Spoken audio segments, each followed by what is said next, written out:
Selamat pagi Pak Brahma dan teman-teman. Pada kesempatan kali ini kami dari kelompok 5 akan membawakan materi Interpersonal Relationship Types atau tipe-tipe komunikasi interpersonal. Sebelumnya perkenalkan saya sendiri Jennifer dan rekan-rekan saya yaitu Benedictus Adi, Maurel Radinka, dan Gerard Christian. Presentasi akan dimulai dari saya sendiri. Relasi interpersonal secara spesifik terdiri atas hubungan, pertemanan, cinta, keluarga, dan pekerjaan. Keempat tipe hubungan tersebut memuat tentang bagaimana komunikasi yang terjadi di dalamnya dan cara agar membuat hubungan tersebut menjadi lebih efektif. Pertama, kita akan membahas mengenai hubungan pertemanan. Tipe pertemanan yang dibahas kali ini merupakan hubungan pertemanan dekat yang dimiliki dengan seseorang, baik secara tatap muka maupun online. Dan jika didefinisikan, maka hubungan pertemanan merupakan hubungan interpersonal yang terjalin di antara dua orang yang saling tergantung dan saling produktif, serta ditandai dengan rasa positif satu sama lain.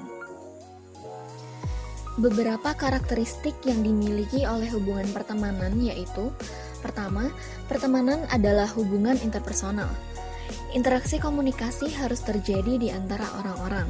Selanjutnya, hubungan tersebut melibatkan personalistic focus, di mana teman bereaksi satu sama lain sebagai individu yang unik, asli, dan tidak tergantikan. Kedua, pertemanan harus saling produktif. Hubungan pertemanan tidak dapat merusak seseorang. Jika pada kenyataannya merusak, maka hubungan tersebut tidak bisa disebut sebagai pertemanan. Hubungan kekasih, pernikahan, orang tua dan anak mungkin bisa merusak ataupun produktif. Akan tetapi, hubungan pertemanan harus meningkatkan potensi setiap orang dan produktif. Pertemanan yang merusak dapat disebut sebagai pertemanan semu. Dan yang terakhir, yaitu menyukai orang sangat penting jika ingin memanggil mereka sebagai teman. 3 syarat utama pertemanan, yaitu kepercayaan, dukungan emosional, dan berbagi minat.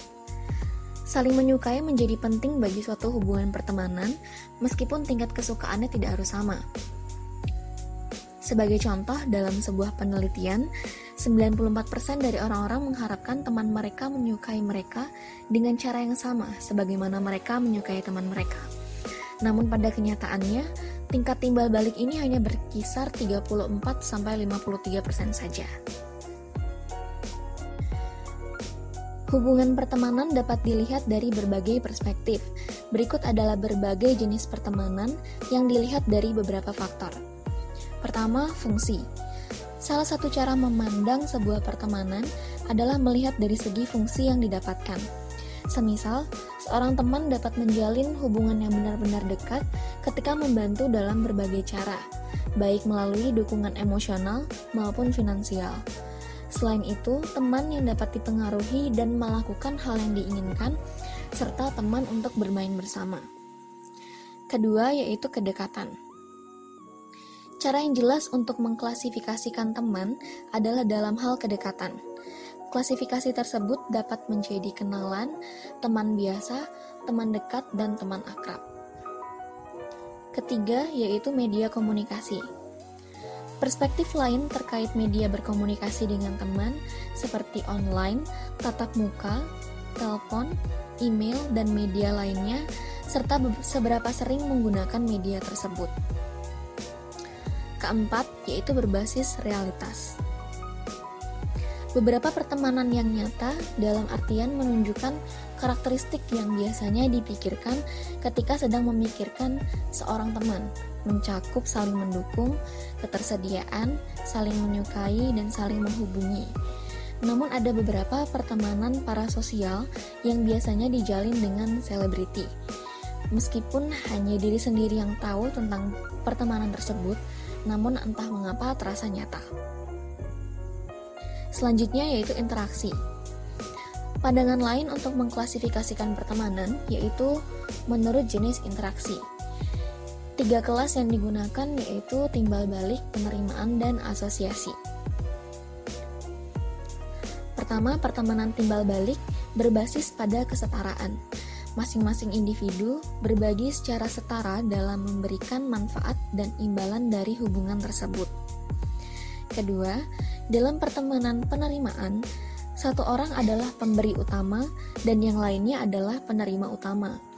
Hubungan ini merupakan ketidakseimbangan positif karena masing-masing mendapat sesuatu dari hubungan tersebut. Contohnya yang terjadi pada guru dan murid serta dokter dan pasien. Yang ketiga, yaitu pertemanan asosiasi yang bersifat sementara karena biasanya dijalin dengan teman sekelas, tetangga, rekan kerja, ataupun koneksi media sosial.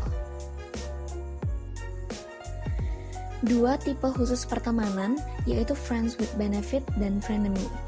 Yang pertama, friends with benefit terlibat dalam hubungan seksual tanpa keromantisan, kencan, atau pikiran untuk membangun masa depan bersama. Hanya sekitar 15% dari hubungan tipe ini yang berkembang menjadi hubungan yang lebih serius. Hubungan ini dapat terjadi di antara pasangan sesama jenis ataupun lawan jenis. Kelebihan dari hubungan ini yaitu kemudahan untuk melakukan hubungan seksual dengan lingkungan yang aman dan nyaman dengan teman yang dipercaya, kebebasan dari komitmen, serta mendapatkan pengalaman dan kedekatan. Kelemahan dari hubungan ini yaitu kemungkinan bahwa pertemanan tersebut akan menimbulkan luka dan menderita. Komunikasi yang terbuka, tulus, dan langsung merupakan faktor kunci dalam menilai hubungan ini memiliki lebih banyak kelebihan daripada kelemahan.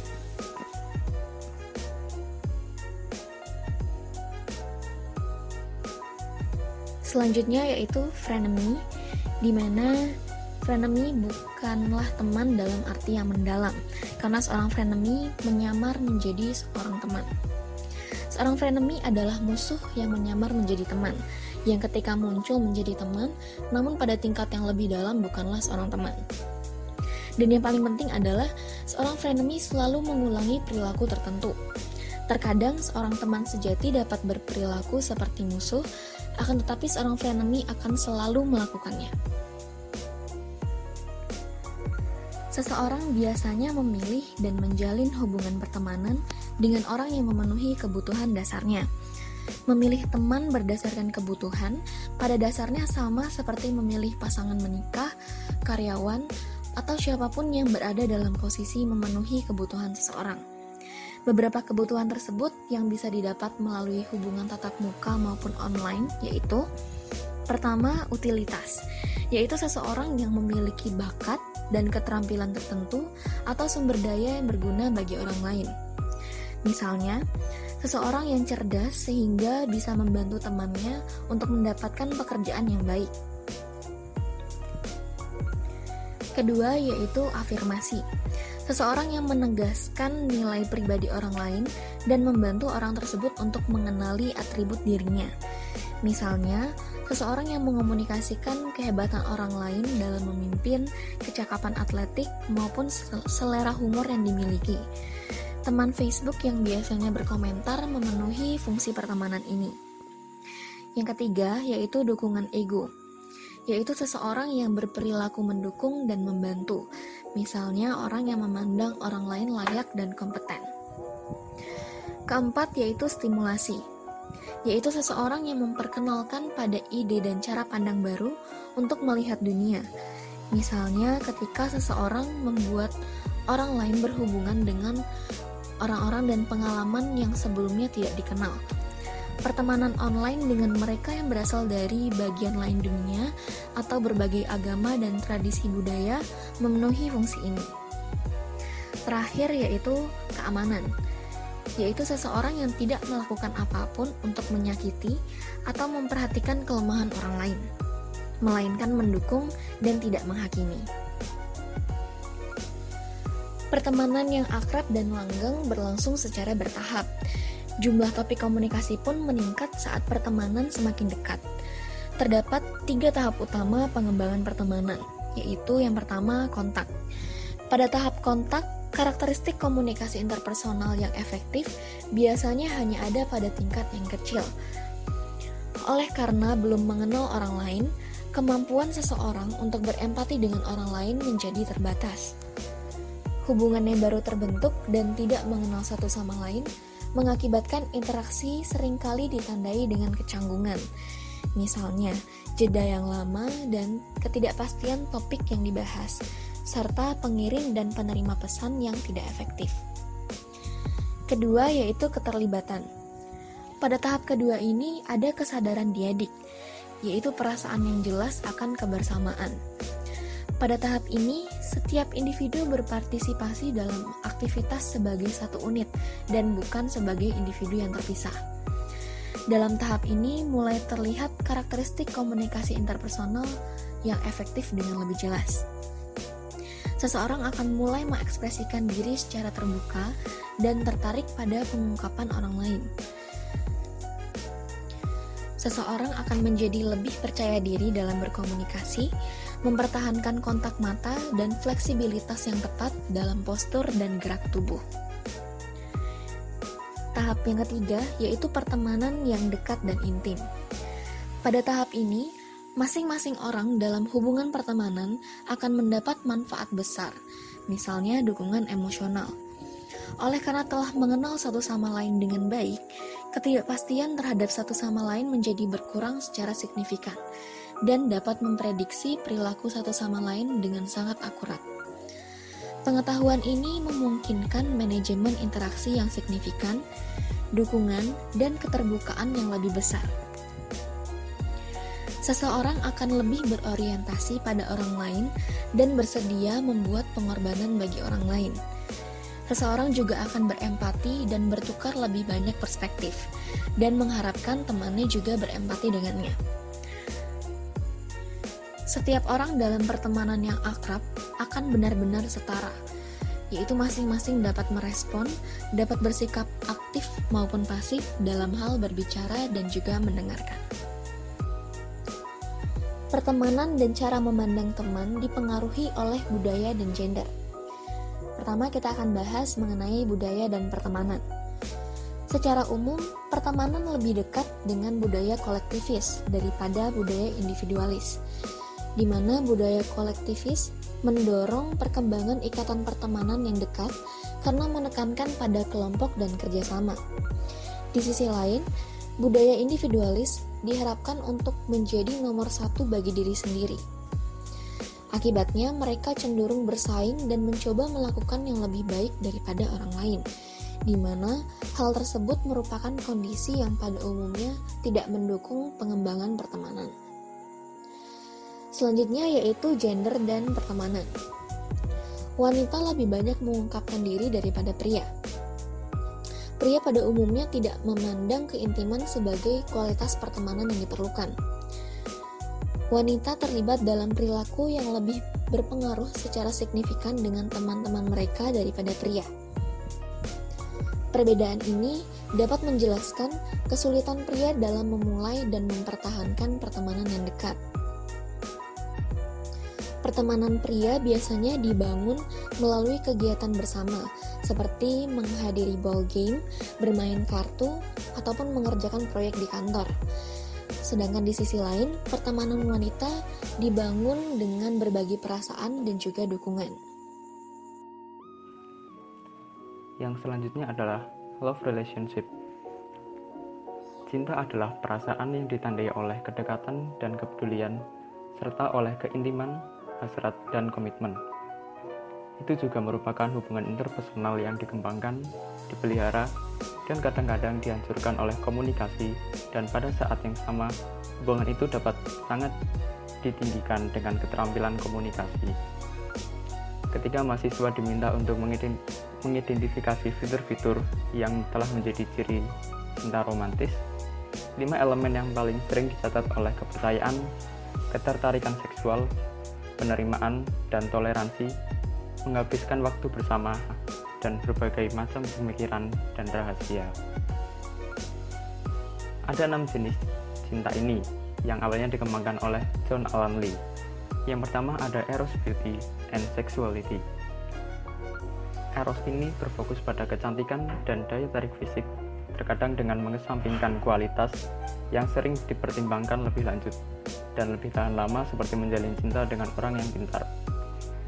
keinginan dalam konteks seksualitas memiliki citra keindahan ideal yang biasanya tidak dapat dicapai dalam kenyataan.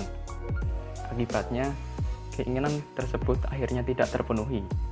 Keinginan tersebut sangat sensitif pada penampilan fisik terhadap orang yang mereka cintai. Yang kedua adalah ludus, entertainment, and excitement. Cinta ludus dialami sebagai permainan, sama menyenangkannya atau dapat menghibur. Namun kesetiaan seksual tidak begitu penting. Cinta tidak harus dianggap terlalu serius, sama halnya seperti permainan. Emosi harus ditahan agar jangan sampai keluar dari tangan dan membuat masalah.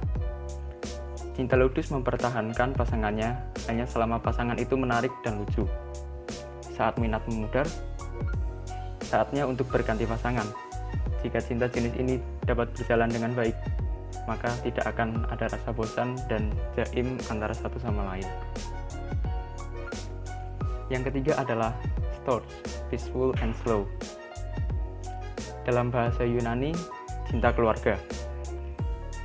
Cinta jenis ini tidak memiliki gairah dan intensitas.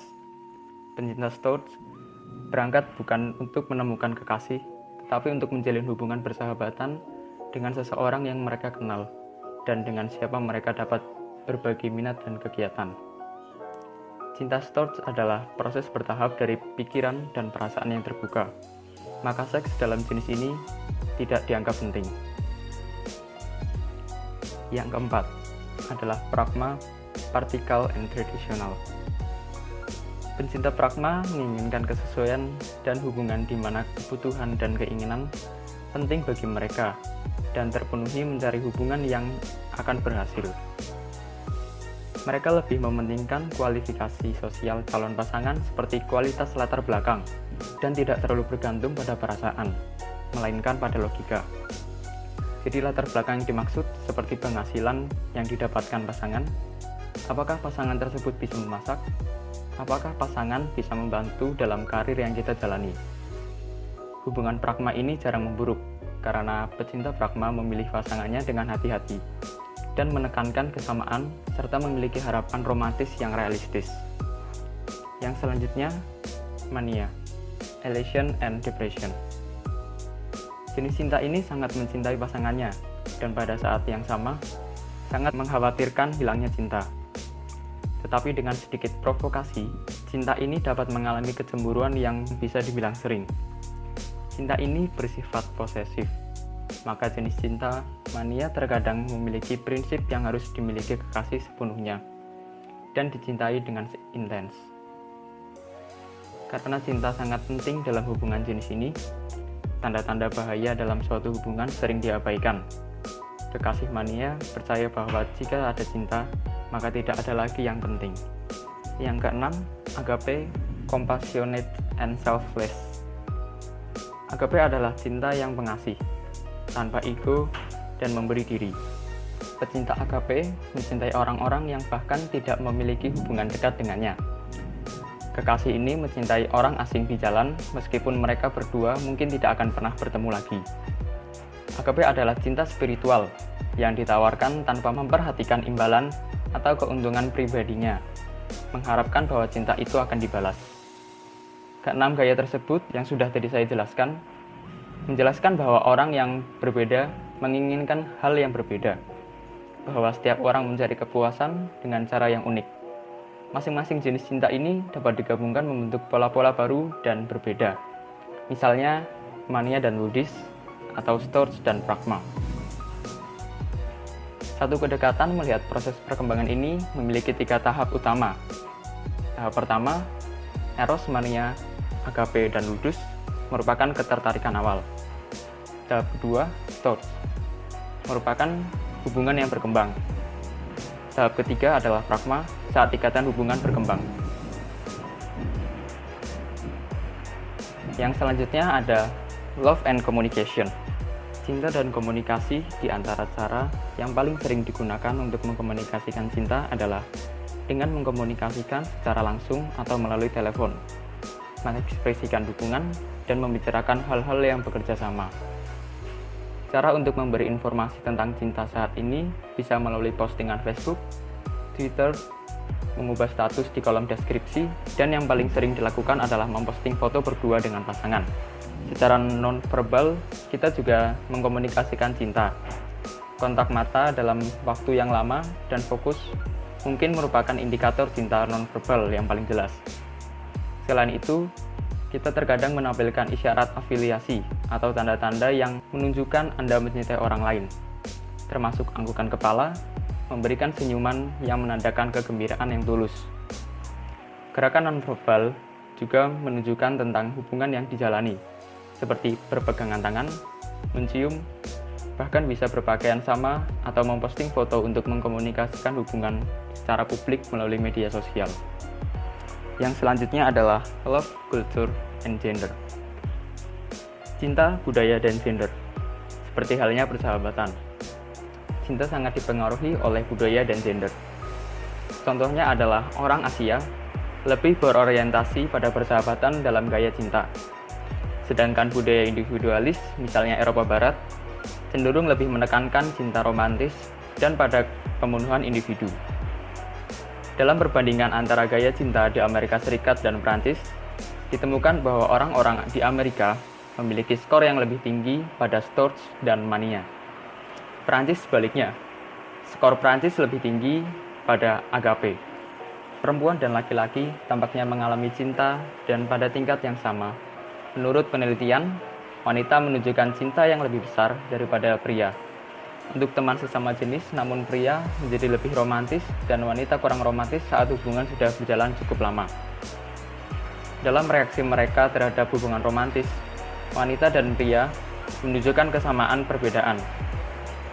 Sebagai contoh, kecenderungan perempuan dan laki-laki untuk mengingat hanya kenangan yang menyenangkan saja dan mengunjungi kembali tempat-tempat yang memiliki kenangan bagi mereka.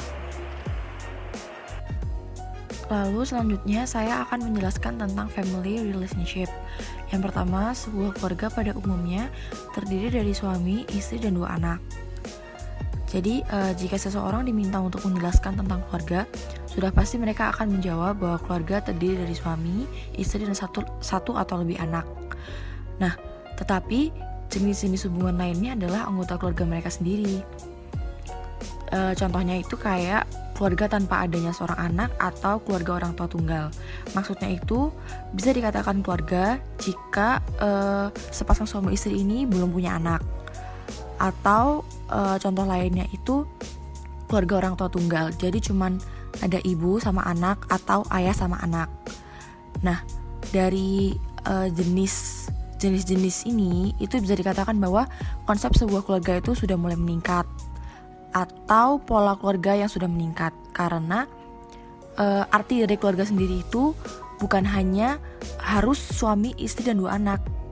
Jadi bisa dikatakan keluarga jika sepasang suami istri atau orang tua tunggal.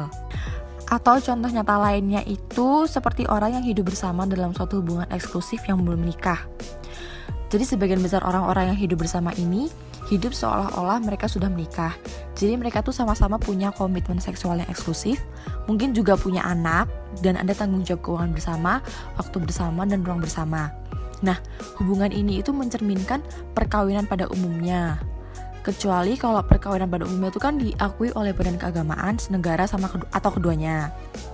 Nah, ini enggak. Jadi setauku ini enggak berlaku di Indonesia ya, atau ada, tapi kayak gini tuh kebanyakan kita lihat itu di luar negeri. Jadi mereka itu belum nikah, cuman mereka tuh udah punya anak, udah tinggal serumah. Jadi kayak layaknya orang yang udah menikah dan berkeluarga, padahal itu pernikahan mereka itu nggak diakuin sama badan keagamaan atau negara. Selanjutnya saya akan menjelaskan tentang karakteristik families. Pertama ada Divine Rules. Divine Rules ini adalah peran yang ditentukan. Di Divine Rules ini, banyak pasangan heteroseksual itu membagi peran mereka seperti sebuah keluarga pada umumnya. Jadi yang pria sebagai pencari nafkah dan yang wanita sebagai juru masak, mengasuh anak, atau pengurus rumah tangga. Namun, di antara pasangan gay dan lesbian, peran pria dan wanitanya ini nggak ditemukan, karena mereka nggak sesuai dengan peran maskulin dan feminin. Lalu selanjutnya, ada Recognition of Responsibilities. Ini adalah pengakuan tanggung jawab. Di sini, anggota keluarga itu melihat diri mereka memiliki kewajiban dan tanggung jawab tertentu satu sama lain. Sebagai contoh, individu memiliki kewajiban untuk saling membantu secara finansial. Juga ada tanggung jawab emosional untuk memberikan kenyamanan ketika anggota keluarga tertekan, atau untuk menikmati kesenangan mereka, merasakan rasa sakit mereka, atau untuk membangkitkan semangat mereka. Jadi, setiap orang dalam sebuah hubungan itu pasti memiliki kewajiban duniawi untuk membagikan sejumlah besar waktu untuk pasangannya. Jadi, berbagi waktu itu sangat penting untuk semua hubungan, meskipun masing-masing pasangan itu mendefinisikannya secara berbeda. Lalu yang ketiga ada share history and future. Share history and future ini adalah sejarah dan masa depan bersama. Di sini, agar suatu hubungan dapat tetap menjadi prioritas, harus ada beberapa latar belakang dari masing-masing pasangan atau beberapa interaksi masa lalu yang signifikan. Interaksi ini memungkinkan pasangan untuk mengenal satu sama lain, untuk saling memahami sedikit lebih baik, dan idealnya saling menyukai dan bahkan saling mencintai.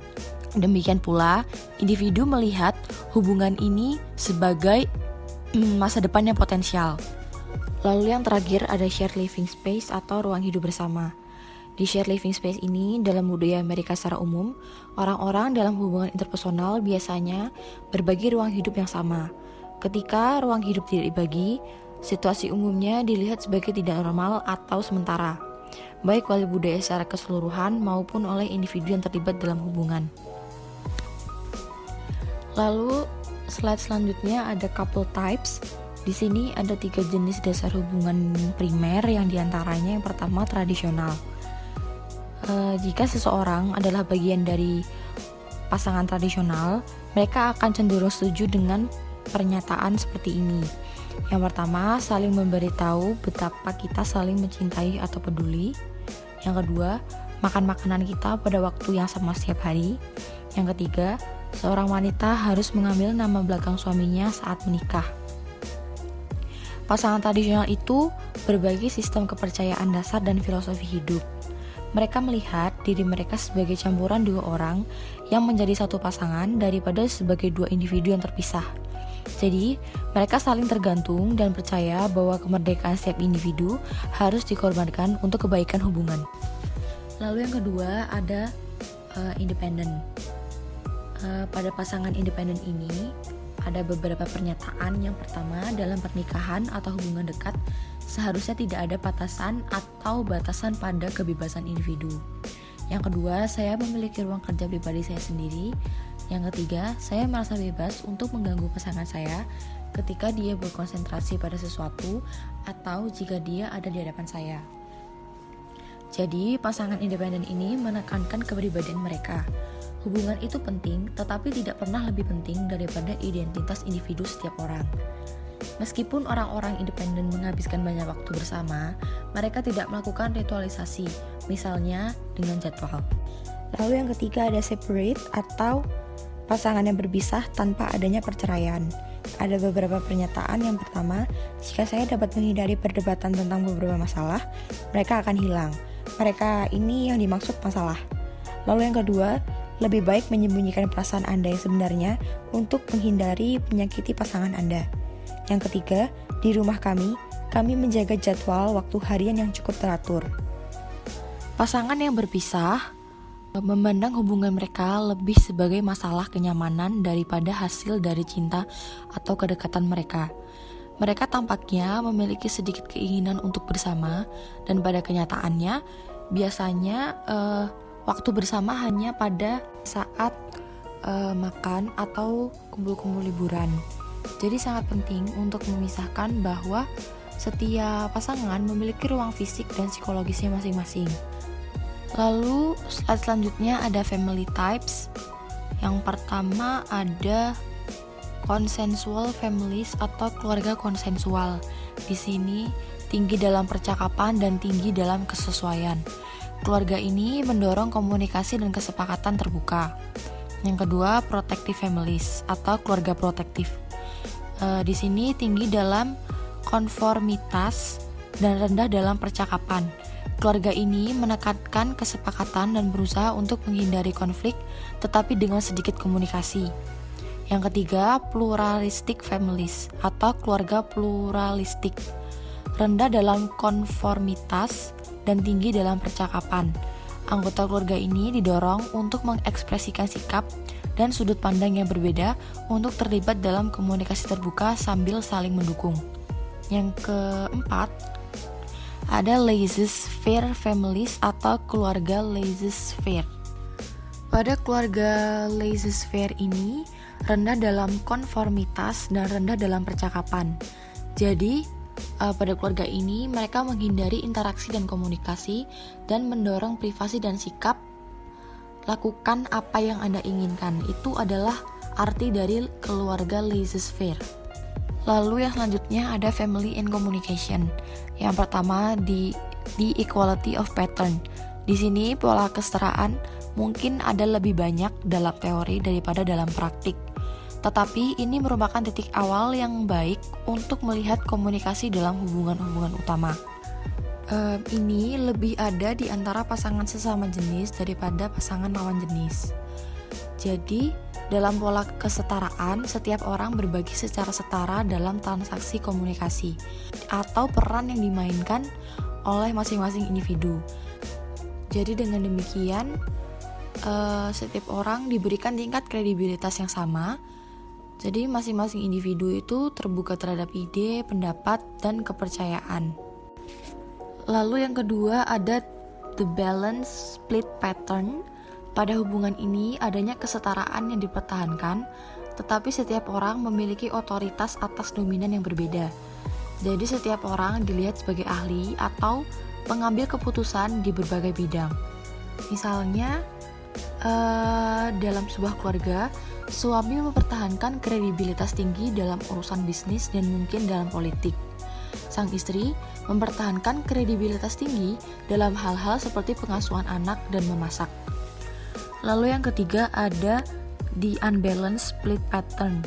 Dalam hubungan ini, satu orang itu mendominasi atau satu orang ini dipandang lebih ahli dalam bidang komunikasi dua arah atau timbal balik, atau keahlian ini sama atau setara dengan kontrol. Dengan demikian, dalam perpecahan yang gak seimbang, satu orang secara teratur itu mengendalikan sebuah hubungan. Jadi karena orang ini lebih mendominasi, maka dia memegang kendali untuk membuat lebih banyak pernyataan, memberitahu orang lain apa yang harus atau akan dilakukan, memberikan pendapat secara bebas, memainkan permainan kekuasaan untuk mempertahankan kontrol, dan jarang meminta pendapat sebagai imbalan. Dan orang yang tidak mengendalikan sebaliknya mengajukan pertanyaan, mencari pendapat, dan mencari orang lain untuk kepemimpinan pengambilan keputusan. Lalu yang selanjutnya ada families, culture, and gender. Yang pertama, di sebagian besar budaya, ada tekanan untuk menikahi orang yang tepat dan berteman dengan orang-orang tertentu. Menurut para peneliti Amerika Serikat, mereka mempelajari dan menulis buku tentang bagaimana hubungan yang larut dan bagaimana cara bertahan dari putusnya hubungan. Diasumsikan bahwa Anda memiliki hak untuk keluar dari hubungan yang tidak diinginkan. Lalu yang poin kedua, bagi beberapa budaya, sebuah hubungan tidak dapat dipisahkan jika itu sudah terbentuk. Terbentuk ini yang dimaksud, kita nggak bisa membubarkan suatu hubungan begitu hubungan itu terbentuk atau begitu sudah ada anak-anak. Jadi, kalau dalam Katolik Roma, sekali orang menikah secara sah, mereka akan tetap selalu bersama dan tidak dapat membubarkan hubungan itu. Lalu, untuk poin yang ketiga, setiap pasangan, baik pria maupun wanita, berhak untuk memulai dan mengakhiri sebuah hubungan. Jadi, mereka bisa memilih untuk bercerai jika pada hubungan mereka itu tidak adanya kepuasan atau salah satu orang mungkin berusaha untuk keluar dari hubungan yang ada. Yang selanjutnya ada hubungan yang terjadi di tempat kerja. Ya, seperti yang kita ketahui, tempat kerja merupakan salah satu tempat di mana bentuk komunikasi terjadi dan semua jenis hubungan dapat dilihat. Di tempat kerja pun kita tahu ya, mesti ada sebuah budaya di tempat kerja memiliki ritual, norma, dan aturan mereka sendiri untuk berkomunikasi. Oleh karena itu, ketika kita bergabung dengan suatu organisasi atau tempat kerja, kita harus mempelajari aturan dan norma budaya yang berada di tempat kerja kita, seperti itu. Selanjutnya, workplace communication itu dibagi menjadi 4 jenis. Yang pertama adalah lateral communication, kemudian ada upward communication, yang ketiga ada downward communication, dan yang keempat ada grapevine message. Kita mulai dari yang pertama, yaitu lateral communication. Komunikasi lateral ini mengacu pada pesan antara pesan yang sederajat, misalnya yaitu manajer ke manajer, kerja ke pekerja. Pesan-pesan tersebut dapat bergerak di dalam subdivisi yang sama atau departemen organisasi atau lintas divisi. Contoh lainnya itu misalnya komunikasi yang terjadi antara dua dosen komunikasi di Universitas Atmajaya Jakarta dan dengan seorang pedagang aplikasi dan dengan seorang pedagang ekuitas di sebuah rumah pialang. Yang kedua yaitu outward communication atau komunikasi ke atas. Penjelasannya yaitu merupakan salah satu bentuk komunikasi yang terdiri dari pesan yang dikirim dari tingkat hierarki yang lebih rendah ke tingkat yang atas. Misalnya yaitu asisten rumah tangga ke manajer atau anggota fakultas ke dekan. Nah, yang ketiga yaitu downward communication atau komunikasi ke bawah, merupakan salah satu bentuk komunikasi yang terdiri dari pesan yang dikirim dari tingkat yang lebih tinggi ke tingkat hierarki yang lebih rendah. Contoh dari downward communication yaitu misalnya pesan yang dikirim oleh rektor kepala pekerja atau oleh dekan ke anggota fakultas. Yang terakhir adalah grapevine message. Pesan grapevine adalah penyampaian pesan yang tidak mengikuti jalur komunikasi formal apapun yang didirikan dalam suatu organisasi. Jadi pesan grapevine message ini itu seperti pesan selintingan aja dulu. Nah, seperti itu. Selanjutnya kita masuk ke network relationship. Nah, pada zaman saat ini kita mesti jaringan sering dipandang hanya sebagai teknik untuk mengamankan pekerjaan. Tapi sebenarnya jaringan memiliki banyak aplikasi yang lebih luas. Dapat dilihat sebagai proses menggunakan orang lain untuk membantu kita dalam memecahkan masalah. Dalam network relationship dibagi menjadi dua bentuk, yaitu bentuk informal dan bentuk formal. Kita mulai dari jaringan informal. Jaringan informal adalah apa yang kita lakukan setiap hari jika kita menemukan diri kita dalam situasi baru atau tidak mampu menjawab pertanyaan. Misalnya, ketika kita memasuki lingkungan kerja yang baru, kita mungkin bertanya kepada pekerja yang lebih berpengalaman atau senior, bagaimana melakukan tugas tertentu atau siapa yang harus kita dekati atau hindari. Yang kedua adalah jaringan formal.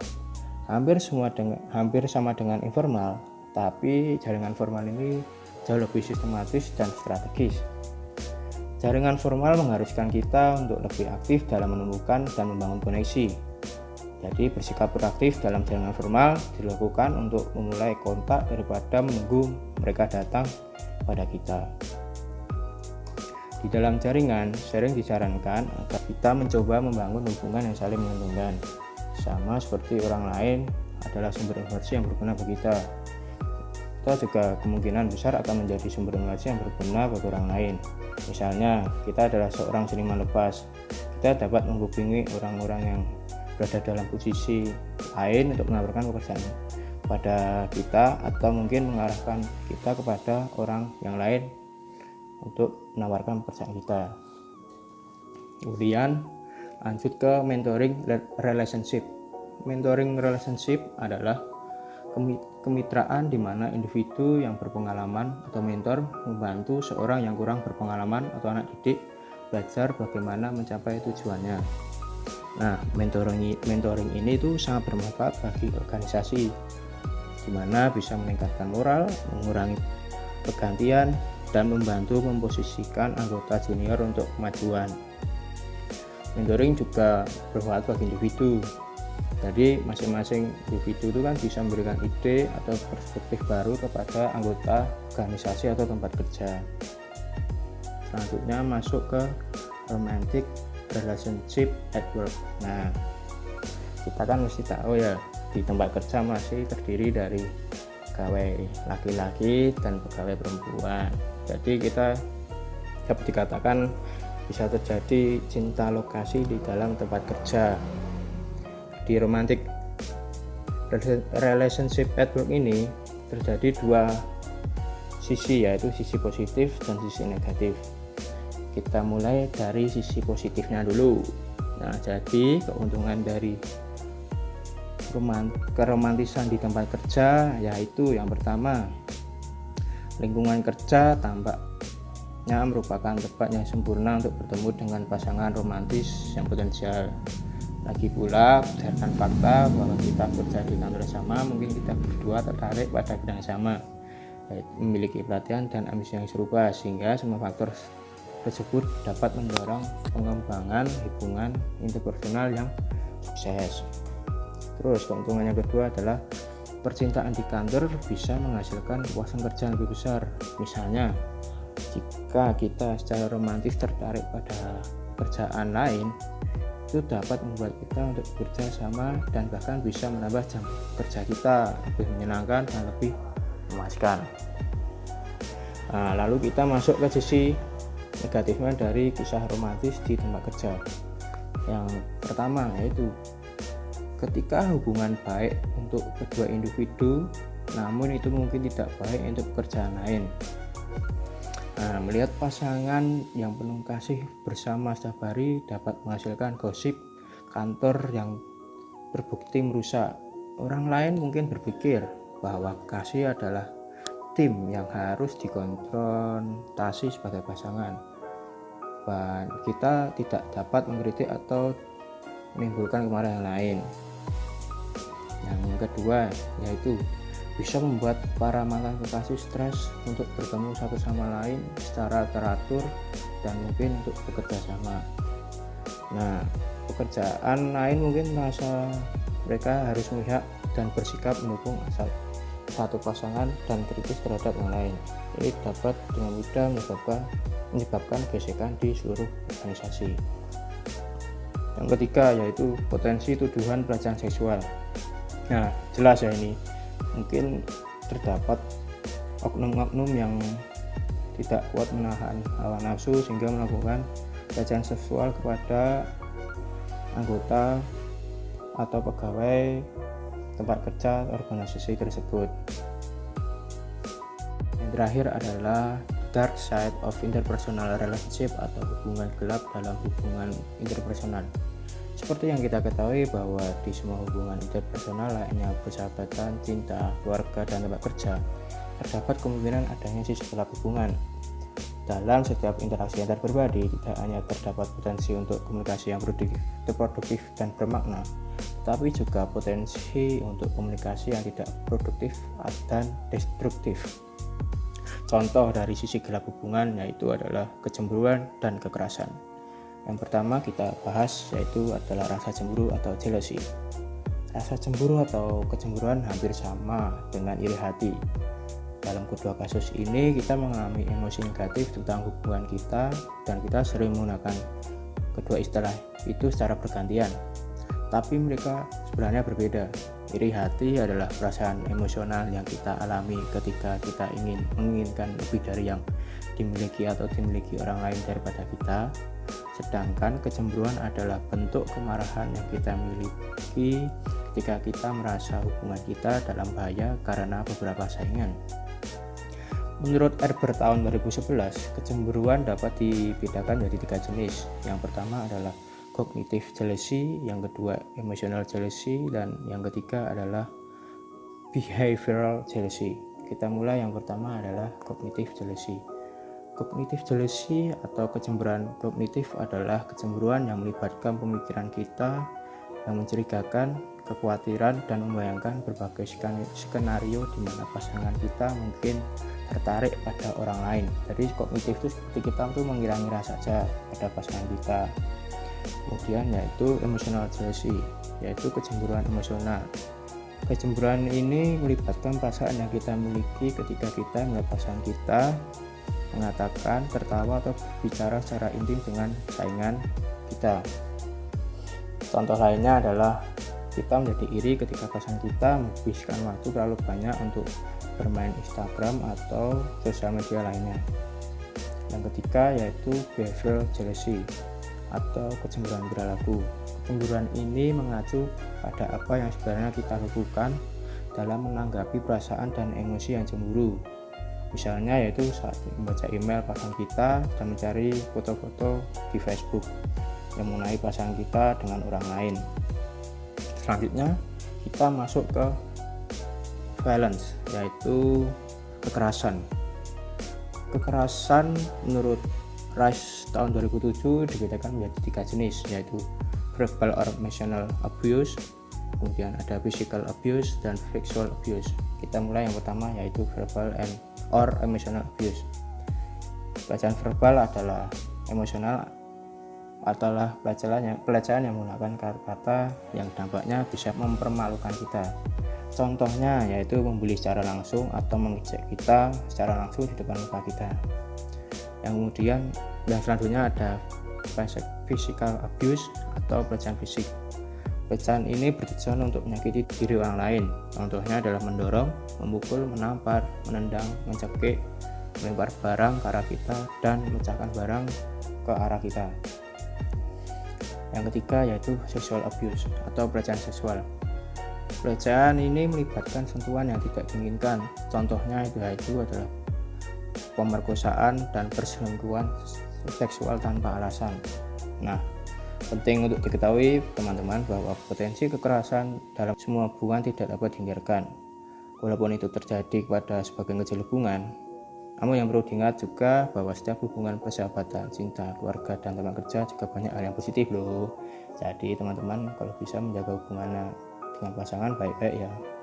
Sekian presentasi dari kelompok kami. Jaga kesehatan dan stay safe teman-teman. Terima kasih.